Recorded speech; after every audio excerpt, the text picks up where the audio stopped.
There are some things in life you bury so deep you convince yourself they'll never come back up. But the past, oh, the past, has a cruel way of showing up when you least expect it. And for me, it came knocking, wearing a priest's collar. Hello, my loves. It's Grandma Joanne here, 78 years young, speaking from my cozy little corner of Lancaster, Pennsylvania. It's a much bigger town now, but if you know where to look, the streets still hold the pieces of my story. Today, I'm sharing something I've kept locked in my heart for over 5 decades. A story that changed my life in ways you wouldn't believe. You know, folks say a woman's wedding day should be the happiest day of her life. And oh my dears, it should have been. But sometimes life has other plans. Sometimes the fairy tale you dreamed of turns into a nightmare in a matter of minutes. Before I dive in, just a little note. The team behind this channel is running a $500 giveaway for subscribers. All you have to do to enter is like this video and leave a comment. Tell us something about yourself, where you're from, how many kids or grandkids you have, your hobbies, your age, anything you'd like to share. I can't wait to read your comments and see who wins. Now, my story. I was born in 1946 in a small town called Millfield, right in the heart of Pennsylvania. One of those places where everybody knows everybody, where gossip spreads faster than wildfire, and where a priest's word meant more than a notarized document. My father, Ernest, owned a small but well-respected general store. My mother, Connie, sewed clothes for others and baked the best pastries in the county. We were a simple family, but a happy one. I spent my childhood running barefoot through backyards, climbing apple trees, and playing hopscotch with the neighborhood girls. Life wasn't easy, but it was sweet. People helped each other. Doors stayed unlocked. We slept soundly at night, the only thing to fear being the imaginary boogeyman our mothers used to keep us indoors after dark. It was the 4th of July, 1967, when everything changed. I was 21. The town held its annual celebration, with flags waving, kids running around with sparklers, and the air thick with the smell of barbecue. That's where I met Jack. He was 25, worked as a mechanic at the only garage in town. His hands were always stained with grease, but oh, that smile of his, I'll never forget it. I was dancing with my cousin when I tripped on my own dress. I would have fallen flat on my face if 2 strong hands hadn't caught me.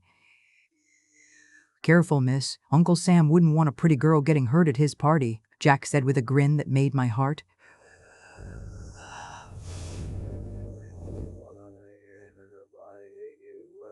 somersault. From that day on, Jack became a constant in my life. Every day he'd stop by my father's store, always buying something he didn't need. Cigarettes he didn't smoke, matches he didn't need, taffy he'd hand out to the kids on the street. Any excuse just to see me, to exchange a smile, to steal a moment. My father, who could be as fierce as a bear when he wanted, noticed Jack's intentions soon enough. But Jack was a good man, hard-working, respectful, and from a known family. It didn't take long for my father to give his blessing to the courtship, with one condition: everything had to be done properly and respectfully. And it was. Jack treated me like I was made of glass. We'd walk through the town square on Sundays after church, always with my mother or brother nearby. He brought me wildflowers from the roadside and wrote me letters I still keep to this day, pages filled with dreams of a happy home, children's laughter, and a love that would last forever. Christmas of 1967 came, and with it, the biggest surprise of my life. Our family had gathered for dinner, eggnog and roast turkey filling the house with warmth. That's when Jack stood up, asking permission to speak. He knelt in front of everyone, pulled a small box from his pocket, and looked into my eyes. "Joanne, you are the light of my days and the reason I live. Will you do me the honor of becoming my wife?" Of course, I said yes. I leapt into his arms, laughing and crying all at once while my family clapped. And my mother immediately started making wedding plans. We set the date, April 13th, 1968. 6 months to plan everything: the dress, the party, the house where we'd live. Those 6 months were the happiest of my life. Every passing day brought me closer to becoming Mrs. Joanne Wilson. I loved the way that name sounded. My dress was made by Mrs. Martinez, the best seamstress in town. White satin, a long veil, lace imported from Philadelphia. Everything was perfect. I insisted on paying for it with money I earned selling cookies at the market. I wanted to enter this new chapter of life on my own 2 feet. The church was chosen, of course, St. Mary's, the only Catholic church in town. Father Augustine, who had served there for over a decade, would conduct the ceremony. Everyone adored him. He was young, maybe 35, always smiling, always helping. He visited the sick, taught catechism, and organized charity drives.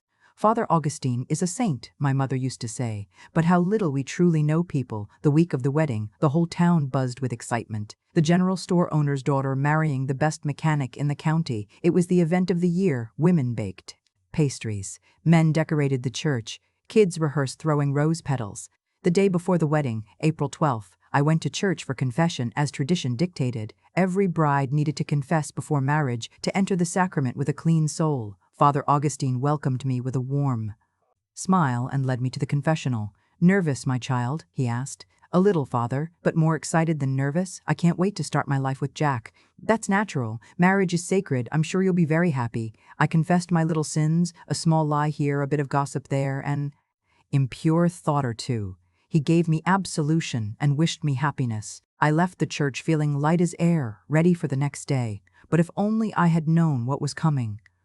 April 13th dawned, beautiful bright sun, clear sky, birds singing. I woke at 5 in the morning, too excited to sleep, took a long bath, washed my hair with rose-scented soap.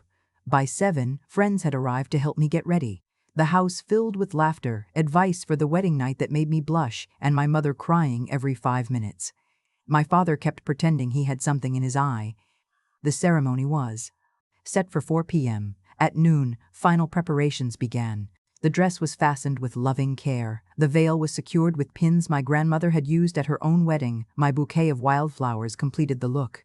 At 2 o'clock, I left for the church. Brides traditionally arrived early to prepare in the small room at the back of the sacristy, a quiet space with a mirror, chairs, and a table. My mother, sisters, and friends helped me adjust the dress one last time. At 3:30, they left to take their seats. "You look beautiful, my daughter," my mother said. "Your father's waiting to walk you down the aisle."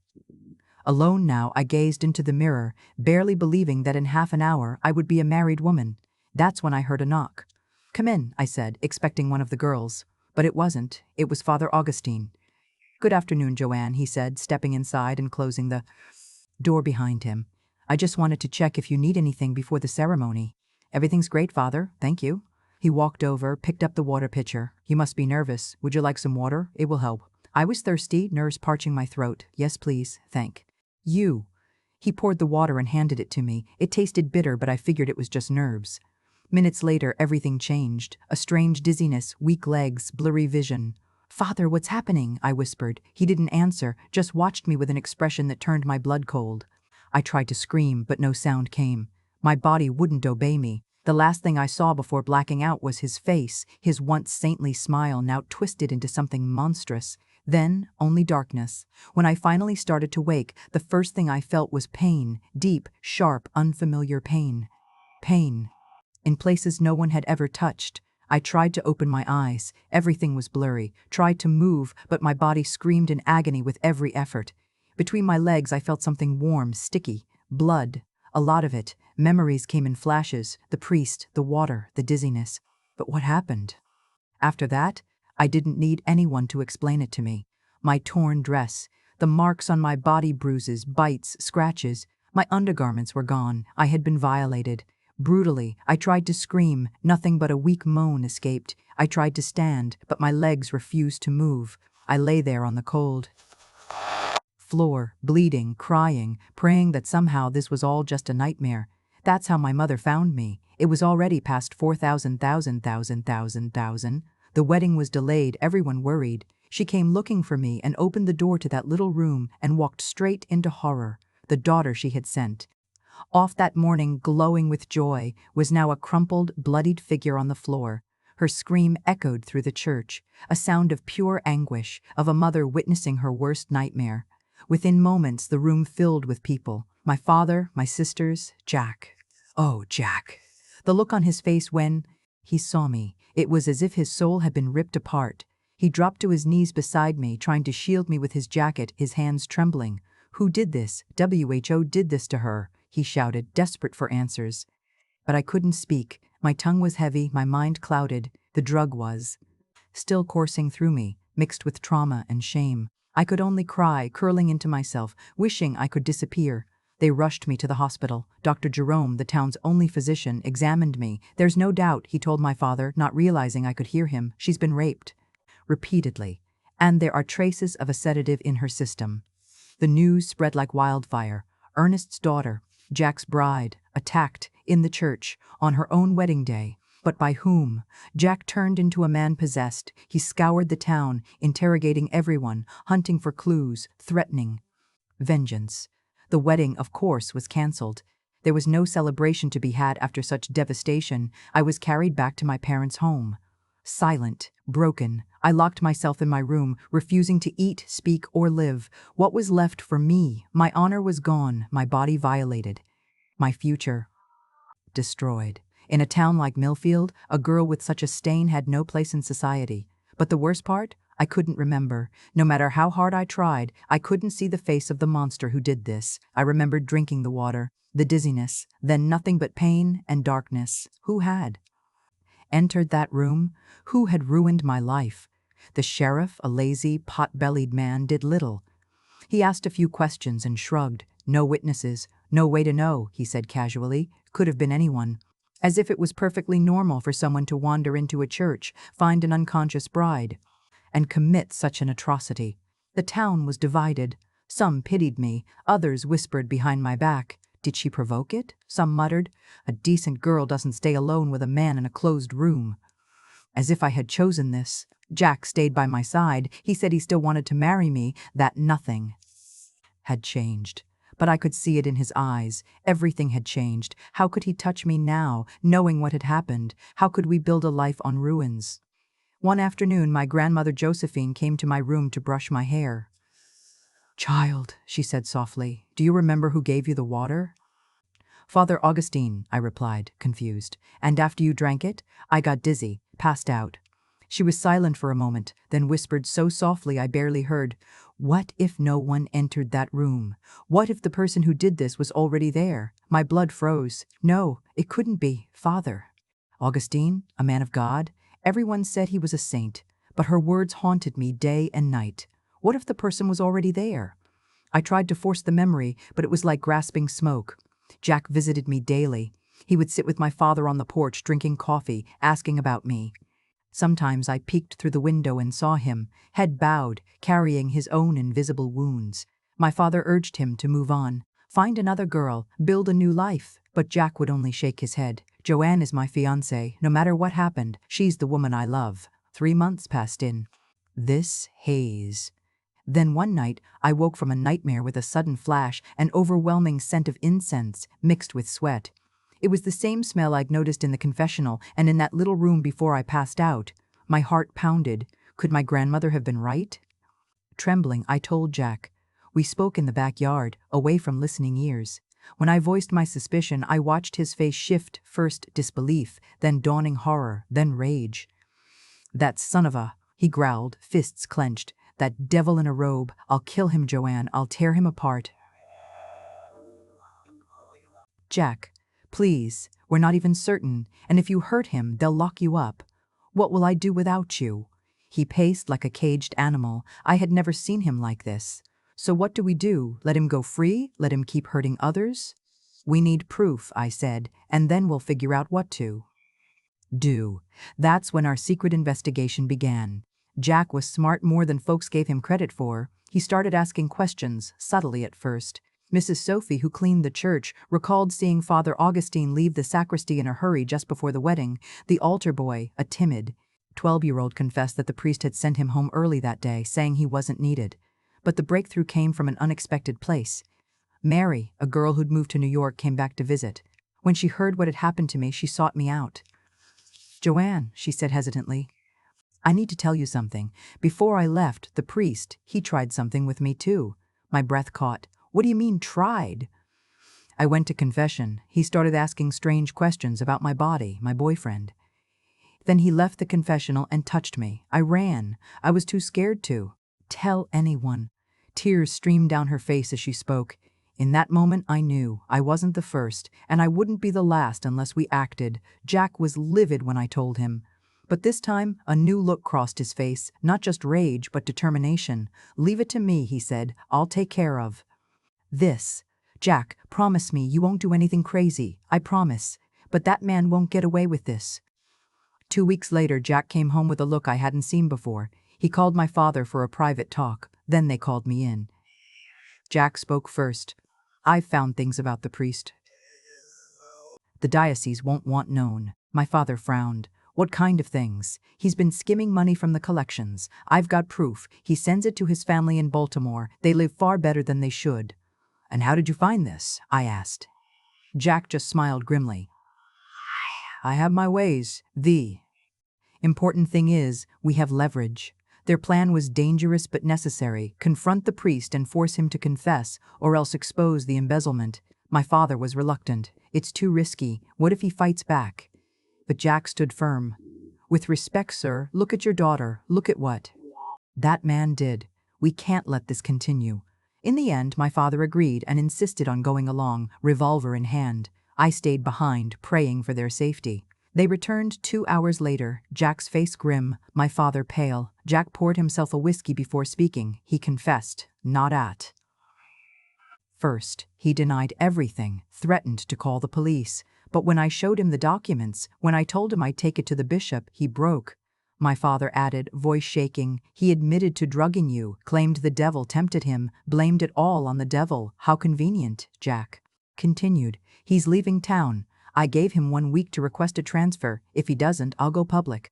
A week later, Father Augustine stood before the congregation announcing his transfer to rural Maryland. Many parishioners wept, praising his service. If only they knew. But even his departure couldn't erase my pain. I couldn't set foot in a church without trembling. Couldn't bear the sight of a priest's collar without nausea. And intimacy? Even with Jack, the man I loved beyond words, I couldn't imagine being touched. The town continued to whisper. Rumors spread. Some said I had a secret lover, others spoke of curses and jealousy. And still, some insisted it must have been my fault. 6 months after that cursed day, Jack made a proposal that would change everything. "Joanne, let's leave this place. Let's start over, far from these looks and lies." "But where would we go? What about our families?" "My cousin in Lancaster needs a mechanic. It's a big town. We can start fresh." The idea terrified me and freed me all at once. I wasn't sure I had the strength. But deep down, I knew we had no choice. The idea of leaving Millfield was terrifying and yet liberating, because it meant leaving behind everything I had ever known. My family, my roots. But liberating because it offered a chance to escape the stares, the whispers, the suffocating weight of what had been done to me. At first, my parents were hesitant. "You're our daughter," my mother said through tears. "How can we let you go?" But they also saw the truth, that staying in Millfield was killing me day by day. "You need to be somewhere you can breathe again," my mother finally told me, hugging me so tightly I could hardly catch my breath. My father helped us financially, handing Jack an envelope. "This is from the sale of the store. Take it, use it to start over." We made the painful decision to marry in a civil ceremony before we left. The church was no longer a place of safety for me. It wasn't the wedding we'd dreamed of, but it was ours, simple, honest, free, on a cold December morning in 1968. We stood before a judge. I wore a blue dress my mother had sewn with her own hands. Jack wore his best suit. When the judge asked if we accepted each other as husband and wife, we answered in unison, our voices unwavering. "Yes." As we walked out of the courthouse, Jack squeezed my hand. "It's us against the world now," he whispered, "and we're going to win." I wanted to believe him. I needed to believe him. In January 1969, we boarded a bus to Lancaster. That bus carried more than just us and a few suitcases. It carried our hope, our fear, our broken dreams, and the determination to rebuild. During the 6-hour ride, I gazed out the window as the familiar countryside faded away. Millfield grew smaller behind us, while Lancaster loomed ahead, a bustling city where no one knew our story. And that was a blessing. Jack's cousin, Joseph, welcomed us warmly. "You're safe here," he said, showing us the modest little house he'd helped us rent. "No one needs to know where you came from. What matters is what you build here." The house wasn't much. 2 bedrooms, a small living room, a kitchen, and a bathroom. But to us, it was a sanctuary. Clean walls, fresh beginnings. Our first months in Lancaster were hard. Jack worked long hours at the garage, learning new routines, earning the trust of new customers. I found a job at a fabric store downtown, selling bolts of cloth, chatting with housewives about sewing patterns and recipes, things that felt refreshingly normal. For the first time in months, I could walk down the street without people staring, without hearing whispers trail behind me. Here, I was simply Joanne, the new girl from the countryside, not that poor bride. But nights were still difficult. The nightmares came without warning. I'd wake up shaking, tears streaming down my face. Jack would hold me close, his voice steady. "That's behind us," he'd whisper. "Here, we're safe. No one can hurt you now." Gradually, life began to take shape again. We made friends at work, discovered our favorite spots around town, Lancaster. Embraced us in a way Millfield never could have. In November 1969, life surprised me once again. I was pregnant. When the doctor confirmed it, I burst into tears, not out of sadness, but fear. Could I be a mother after everything that had happened? Could I raise a child with all the scars I carried? Jack was overjoyed. "You'll be an amazing mother," he told me, tears in his eyes. "This baby is a new beginning for both of us." Dr. Edmund, my physician, was kind and understanding. "It's natural to feel anxious," he assured me. "But you're strong, Joanne. You'll be just fine." His words comforted me more than I expected. For the first time in a long time, I began to believe that I could move forward, that I wasn't broken beyond repair. Ernest was born on a bright July morning in 1970. When they placed that tiny, perfect boy in my arms, I felt something I hadn't felt in years, pure joy. His eyes were Jack's eyes. His cry was strong and defiant, as if he knew from the start that life would not be easy, but was worth fighting for. Looking down at him, I whispered, "You are our miracle." Jack kissed my forehead, tears streaming down his cheeks. "You did it, my love. You did it." We named him Ernest, after my father, the man who had stood by us even when it meant letting us go. 2 years later, we welcomed our daughter Mary Connie, named after my mother, a serene, sweet girl with a radiant smile. And 3 years after that, little Annabeth arrived, an energetic bundle of joy who filled our home with laughter. Raising 3 children without extended family nearby wasn't easy, but every milestone, every birthday, every first word felt like a victory. We were building a life, not on the ruins of what had been done to me, but on the love and strength we had forged together. I taught my daughters early, if anyone ever makes you feel uncomfortable, no matter who they are, you come to me. You do not keep bad secrets, ever. Without telling them the details of my past, I made sure they knew how to protect themselves, how to trust their instincts, how to speak up. For years, life was good. The children grew. Jack thrived at the garage, eventually becoming Joseph's partner. And me, I found joy again. I smiled, I laughed, I dared to dream. By the early 1980s, I had convinced myself that the past was behind me for good. I had survived. I had built a beautiful life. Then, in 1984, a letter arrived that would change everything once again. It was from Mary, the same brave girl who had confided in me all those years ago. She had found other women with similar stories. "Joanne," her letter read, "we've discovered we're not alone. There are more of us than we imagined. We're organizing to seek justice. Your voice could make a difference." At first, I wanted to tear the letter apart. I had rebuilt my life. My children knew nothing of the horrors I had endured. Why stir up the past? Why risk losing everything we had fought so hard to create? But my conscience wouldn't let me rest. If other women had suffered, if Father Augustine had continued to prey on girls and women, could I live with myself if I stayed silent? I discussed it with Jack. "You have nothing to prove," he said gently. "If you choose not to fight, I'll stand by you. But if you do, know this. You are no longer that frightened girl from Millfield. You are a strong, incredible woman, and you won't be fighting alone." His words gave me the strength I needed. I reached out to Sister Benedictine, the nun who had supported us during the trial years ago. She welcomed me with open arms. "I knew you'd come," she said, her eyes full of warmth. "We need your voice, Joanne. The truth must be told." What she revealed next left me speechless. Father Augustine's trail of victims stretched far beyond what we'd known. Each time there was a complaint, the diocese quietly transferred him to another parish, leaving a wake of broken lives behind him. The pattern was clear. The church had known all along, and now it was time to expose the truth. It took weeks for me to decide. I lay awake many nights, torn between my need to protect my children and the voice inside me that whispered, "If you stay silent, others will suffer." My children were teenagers by then. Ernest was 14, Mary Connie 12, and little Annabeth was 9. How could I explain to them that the mother they knew as strong and loving carried such a terrible wound, and yet, how could I look them in the eyes? Knowing I had chosen silence over justice? One evening, as I sat in the living room lost in thought, Mary Connie noticed. "Mom," she asked, "are you okay? You've seemed worried lately." I looked at my beautiful daughter, smart, kind, full of promise. If someone ever hurt her, I thought, wouldn't I want every woman before her to have fought so that she might be spared? "There is something, sweetheart," I said carefully, "a very old wrong that might finally be made right." "Then you have to do it," she said simply. "You always taught us to stand up when things aren't right, out of the mouths of babes." That night, I wrote to Sister Benedictine, "I'm in. Tell me what I need to do." When I met with the group, I was shocked. We weren't just a handful. We were 12 women from different towns, different walks of life. But our stories were hauntingly similar. Father Augustine had a method. He targeted the vulnerable, earned their trust, and when needed, used sedatives.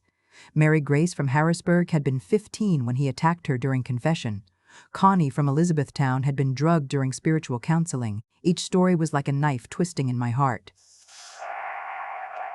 "Of God," one woman sobbed, "and used it to mask the devil inside.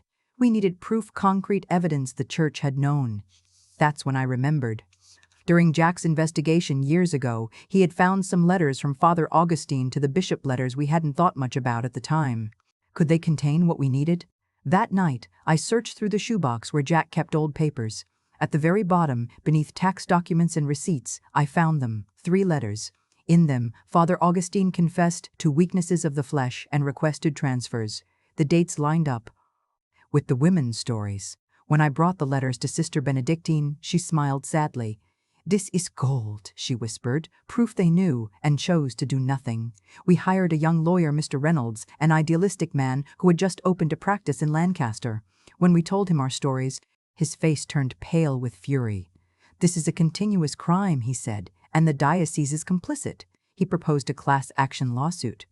The process that followed was one of the hardest things I have ever endured. We had to convince each woman to publicly share her story, to open her wounds to the world.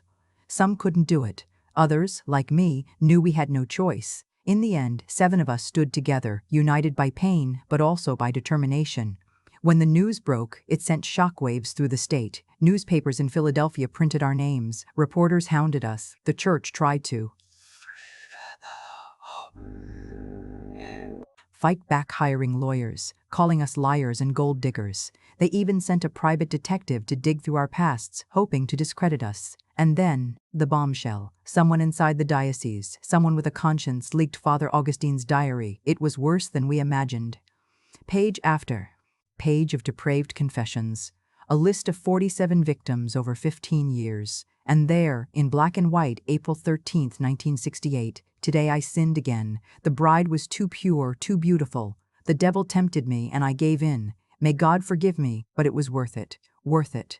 The words burned in my mind. That diary destroyed the church's defense. No longer could they pretend they didn't know. No longer could they call us liars. The trial began in 1980. 2 years of legal battles, of reliving our worst memories in front of strangers. Each time I testified, I felt as though I was being violated all over again.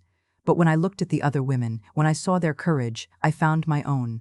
The church played dirty. They painted us as vindictive. They claimed we were trying to tear down a holy institution, but we held firm. And in September 1980, the judge ruled in our favor. The diocese was ordered to pay compensation and to establish a fund for victims of religious abuse. It wasn't about the money. It was about recognition, about saying to the world, this happened, it was wrong, and it cannot be hidden anymore. Father Augustine was already dead. He had collapsed during a mass in Maryland, tormented by his own demons. Other priests involved in the cover-up were merely transferred justice, half-served. But something had changed. Women across the country began to speak out. Our case opened a door that would not be closed again. We built a support network, a group that exists to this day. We help other victims find their voices. The victory came at a cost. I lost my privacy. My children were bullied at school. Jack lost customers at the garage. But we stood together. One day, a young woman approached me at a meeting. "Mrs. Joanne," she said, trembling, "because of your courage, my mother didn't let me be alone with our priest. You saved me." I wept. Every sleepless night, every tear, every moment of doubt worth it for that one life spared. Jack hugged me tightly that night. "You're a warrior, Joanne," he whispered. "You turned your pain into a shield for others. That's real faith." He was right. True faith isn't about stained glass windows or holy robes. It's about standing up for what's right even when your voice shakes, even when the world tries to silence you. And as long as I live, I will never be silent again. Confronting Father Augustine had been just the beginning. The real battle was against an entire system that had shielded him and others like him for years. When Jack and my father came home after forcing his confession, their faces were a mixture of grim relief and helpless frustration. We had the truth, but what good was it? In a town where a priest's word outweighed a woman's, justice was still a distant dream. In the days following Augustine's hasty departure, the pressure on us to stay silent began in earnest. The new priest, Father Anthony, visited our home one afternoon. Young and freshly ordained, he brought coffee and a message, thinly veiled as spiritual counsel. "I know these have been difficult times," he began gently, accepting a cup from my mother. "But I urge you not to hold on to bitterness. Forgiveness is the path God desires for us all." Jack, who had been sitting quietly, suddenly couldn't hold back. "Father, he said through clenched teeth, "you didn't see what happened to Joanne. You didn't see her lying on that floor. You didn't live through those nights." Father Anthony's smile tightened. "I understand your pain, but spreading rumors about a man of God can do more harm than good to your family and to this community." Rumors.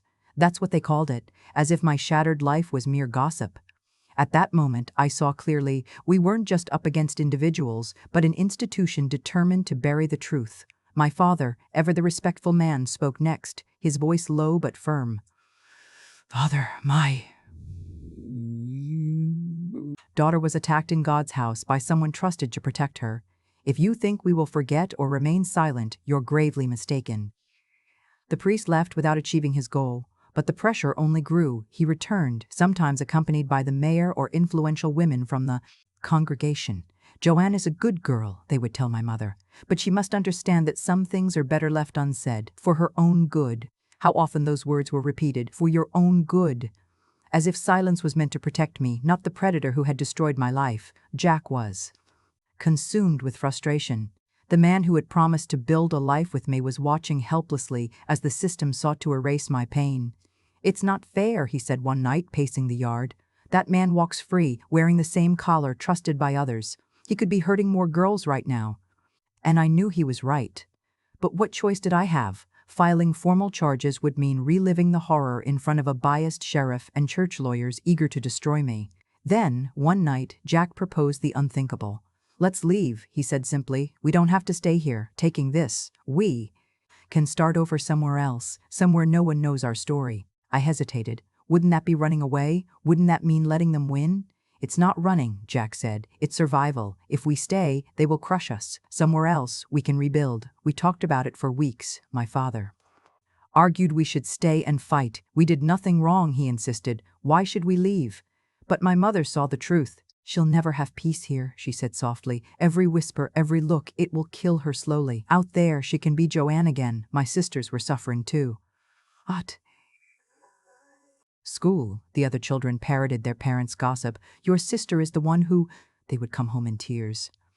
The final blow came when Father Anthony delivered a sermon on forgiveness and slander. He never mentioned my name. He didn't have to. "There are those among us," he said from the pulpit, "who choose to spread lies about God's servants, feeding hatred instead of healing." My mother stood up and walked out in the middle of the Mass. When she returned home, her face was flushed with anger. "He's calling you a liar in front of the whole town," she said. "This can't go on." And so we decided we would leave, but we would not go as fugitives. We would go with our heads held high. Jack reached out to his cousin Joseph in Lancaster, who confirmed there was a job waiting at the garage. It wasn't much, but it was enough to start over. Selling our belongings was painful. Furniture we had bought with hopes of a new life, wedding gifts we had barely unwrapped, all sold at bargain prices. Jack's cousin sent us enough money to secure a small house. My father handed me an envelope before we left. It's not much, but use it well, and don't forget we love you. Leaving was the hardest thing I've ever done. But I knew it was the only way to live again. Before we left, we married in a small civil ceremony, our parents as witnesses. No white dress, no flowers, no party. But as we left the courthouse, Jack held my hand. It's us against the world now, he said again.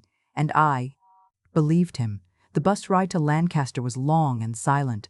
I stared out the window as the familiar fields of Millfield faded away. Lancaster felt enormous by comparison, a city bustling with life, strangers who didn't know my story. That alone was a relief. Joseph greeted us warmly, showing us the tiny house he had rented. Here, no one knows you, he said. You can start fresh. The house was simple. 2 bedrooms, a small living room, a modest kitchen, but it was ours, and it was free of ghosts. The first few months were hard. Jack worked long hours at the garage, building trust in a new community. I found work in a fabric store, selling cloth and chatting with women about sewing and family life. For the first time in a long time, I could walk down the street without feeling eyes on me. Here, I was just Joanne, the new girl from the countryside, not that girl. Nights were still difficult. The nightmares still came. But Jack would hold me, whispering, "That's behind us. We're safe here." Slowly, life began to bloom again. We made friends, discovered favorite shops, built a home. And then, in November 1969, life surprised us once more. I was pregnant. The news terrified me. Could I be a good mother? Could I protect a child from a world so full of cruelty? Jack was ecstatic. "You'll be the best mother," he told me. "This baby is a new beginning." When Ernest was born on a bright July morning in 1970, I held him close and wept tears of pure joy. He was perfect, a miracle of life after so much pain. We named him after my father, honoring the man who had supported us through everything. 2 years later, we welcomed Mary Connie, a sweet, radiant girl, and 3 years after that came Anna Beth, a whirlwind of energy who filled our home with laughter. Raising 3 children in a city far from home wasn't easy, but each milestone, each smile, each first step felt like a victory, and through it all, Jack remained my rock. One night, as I watched our children sleep, Jack wrapped his arms around me. "You did it, my love," he whispered. "You survived the worst, and you built something beautiful." I smiled through my tears. Because he was right, I had survived, and I had built a life full of love. But the past wasn't finished with me yet. In 1984, that letter from Mary arrived, reminding me that the fight wasn't over. And I knew then, as surely as I knew anything, it was time to stand up again. That letter from Mary sat on my kitchen table for days. Every time I walked past it, my heart pounded. "We're organizing to seek justice. Your voice could make a difference." Part of me wanted to tear it up, pretend it had never come. I had rebuilt a good life. My children were happy, thriving. Jack and I had finally found peace. Why reopen old wounds? But another part of me knew I couldn't ignore it. If Father Augustine had continued his evil, if other women were suffering in silence as I once had, then I couldn't look my daughters in the eyes and say I had done nothing. I talked to Jack, of course. We'd never kept secrets. After hearing me out, he took my hands. "The choice is yours, love. If you decide to fight, I'm with you. If you choose not to, I understand. But remember, you are not the same woman you were back then. You are stronger now." Those words stayed with me. Days later, I found myself knocking on Sister Benedictine's door. She welcomed me with open arms. "I knew you would come," she said. "I see it in your eyes. You can't stay silent." She told me what they had discovered. This wasn't about a few isolated cases. It was systematic. Each time Father Augustine was accused, the church quietly transferred him to a new parish. The pattern stretched across Pennsylvania and Maryland, and the diocese had known all along. They were complicit. I left that meeting shaken. How many girls had suffered? How many families had been destroyed while the church protected its own? I couldn't sleep that night. I thought of my daughters. What if someone tried to hurt them? Wouldn't I want every mother before me to have fought to make that harder? In the morning, I knew what I had to do.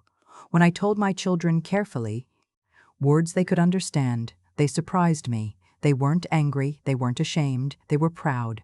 "You always tell us to stand up for what's right," Ernest said. "Now you're doing it." Those words gave me strength. Together, we prepared for battle. The process was grueling. First, convincing other women to join us. Some were too afraid. Others were ready to fight.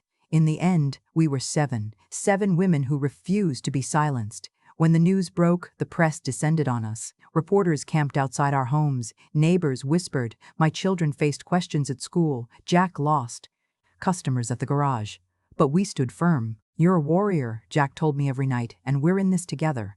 The church's response was swift and brutal. They called us liars, said we were trying to destroy a holy institution. They hired private investigators to dig up dirt on us. And then the diary surfaced. A miracle, or perhaps the hand of a higher justice. Someone inside the diocese leaked it to us. Father Augustine's personal diary, pages upon pages of depraved confessions, a list of 47 victims over 15 years, and on one page, written in his own hand, April 13th, 1968, today.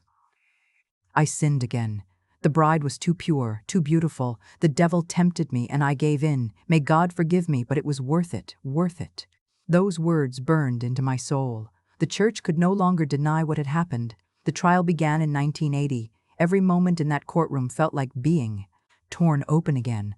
But when I looked at the other women, when I saw their courage, I found my own. We testified. We stood strong against every lie.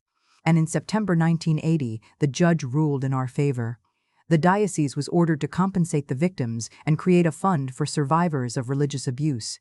It wasn't about the money. It was about being heard, being believed, being vindicated. Father Augustine was dead by then. Other priests involved were simply transferred again, justice incomplete.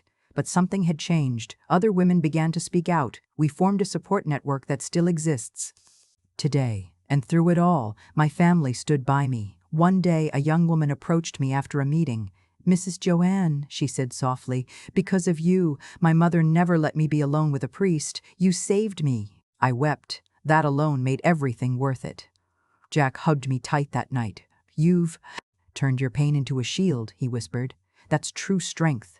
He was right. True faith isn't about silence or blind obedience. It's about courage, about truth, about protecting the innocent. And as long as I draw breath, I will keep fighting for the voiceless, for the broken, for every girl who deserves to grow up safe. For 15 years, I had believed I'd buried the worst of my past. I told myself the battle was over, that I'd survived, healed, moved on. But the lawsuit against the diocese brought everything rushing back, like reopening a wound you thought had scarred over. The press wasn't kind. They found our names, our addresses, even our children's schools. My kids came home confused, hurt. Classmates had shown them newspaper articles. Some asked cruel questions, others simply stared. I had to sit down with each of them and explain, in age-appropriate ways, why their mother was suddenly on the front page. Why didn't you tell us before? Ernest asked, full of teenage anger. Because, I said gently, sometimes people need time to become strong enough to fight. I wanted to protect you. Mary Connie, wise beyond her years, looked at me and said, but now you're fighting. So no one else has to go through it, right? Yes, I whispered. That's exactly why. Their response amazed me. Instead of shrinking away in shame, they rose up with pride. They defended me at school, spoke out against the gossip. My mom's a warrior, I heard Annabeth say to a friend. Once, she doesn't back down from bullies, even ones who wear robes. Jack, as always, was my anchor. He stood by me through every court date, every tear-filled night. He lost some clients at the garage. Some folks didn't want to do business with the husband of the troublemaker. But he never complained. He just held my hand and said, we're doing the right thing. The trial lasted nearly 2 years, 2 long years of reliving trauma, hearing the church's lawyers try to paint us as liars or unstable women seeking attention. But we had the diary, we had our stories, and most of all, we had each other. When the judge finally read the verdict ruling in our favor, the courtroom was silent. Some of us cried, others just stared ahead, stunned. We had won. But it didn't feel like victory, not really. Father Augustine had already died. He never saw justice in this life, never stood trial, never served time. The men who had protected him, the bishops, the higher-ups, faced no punishment. They simply faded into different titles, different churches. Still, something fundamental had changed. The silence had been broken. Our case became a landmark. Other women came forward. Other cases were opened. The church slowly, begrudgingly began implementing new policies for handling abuse allegations. Mandatory reporting, victim support funds, training, safeguards. It wasn't enough, but it was a start. For me, the hardest part was learning how to live again after it all. I had given so much of myself to the fight. I didn't know who I was outside of it. But my family reminded me. Jack would still bring me flowers on random Tuesdays. My children made me handmade cards that said things like, "My hero," and "Thank you for being brave." I started going to community meetings, volunteering, and I returned to the support group, not as a victim this time, but as a mentor. One day, at a gathering, a trembling girl no older than 20 approached me.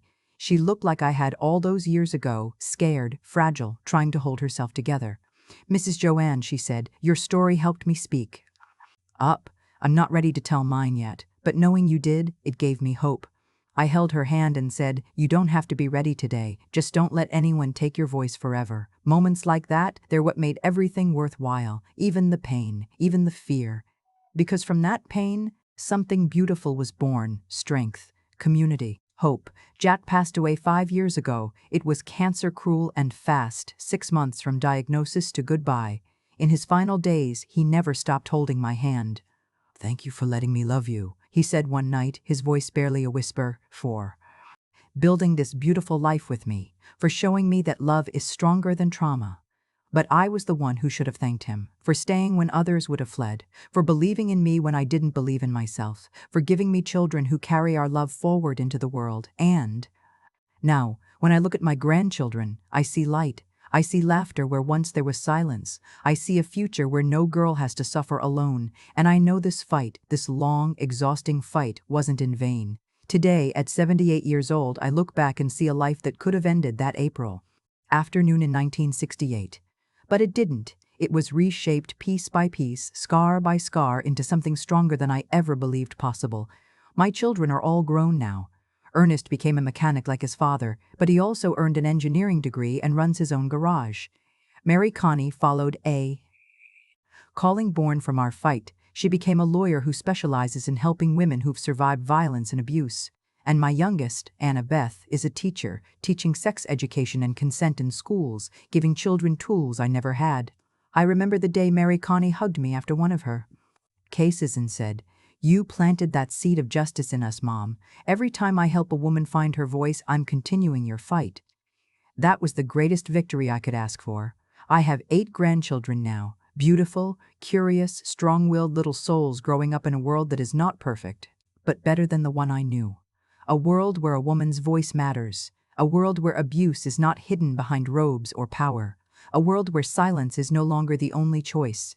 And I will keep telling my story, not for pity, not for fame, but because silence is injustice's best friend. If you're watching this today, and if you've been through something similar, please hear me, you are not alone. The fault is never yours. Trauma may change your life, but it doesn't have to destroy it. You can rebuild, you can love again, you can be happy even with scars. And if you know someone who has suffered, be patient. Healing is not a straight path. Some wounds take months, others take years, some take a lifetime, but every step forward matters. And if you're in a position of power, a parent, a teacher, a religious leader, remember that with power comes responsibility. Use it to protect, not to harm. Use it to heal, not to silence. The world still holds far too much evil, but it also holds people like Jack. People like Sister Benedictine who gave up everything to help others, people like my children who carry forward the torch of justice, and people like every woman who stood with me.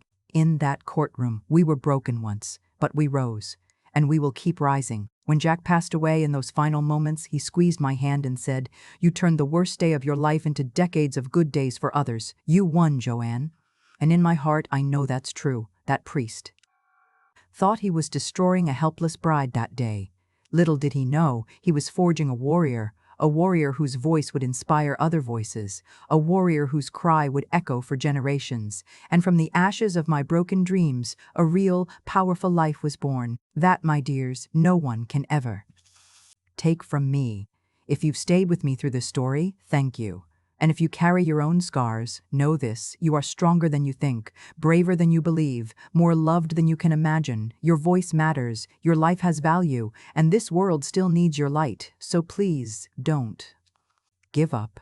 Keep going, keep shining, and know that you are never, ever alone.